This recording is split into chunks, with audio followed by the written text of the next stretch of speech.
राहुरी येथील नगर मनमाड महामार्गालगत राहुरी कॉलेजसमोर असलेल्या साई टायरच्या शोरूमला अचानक आग लागल्यानं या आगीमध्ये सुमारे 80 ते 90 लाखांहून अधिक नुकसान झाल्याची प्राथमिक माहिती समोर आली आहे।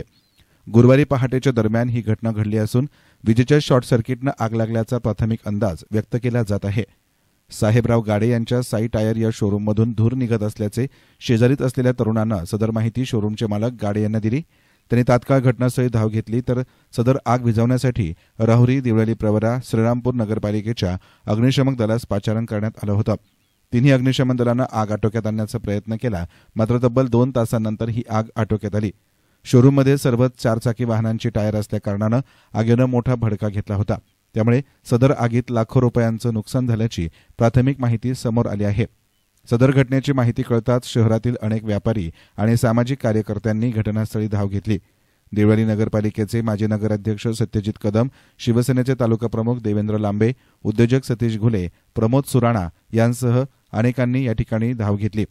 आग विझवण्यासाठी राहुरी नगर परिषद अग्निशमक विभागाचे राजेंद्र पवार, विलास गडाख, बाळासाहेब पवार, नंदू मोरे, तर यानंतर दिवळली प्रवरा नगर परिषदेचे भारत साळुंखे, सखाहरी सरोदे, सुनील ताठे, तर श्रीरामपूर नगर परिषद अग्निशमन दलाचे संतोष रासकर, रोहित जाधव, लखन दाभाडे यांनी मोठे परिश्रम घेतले।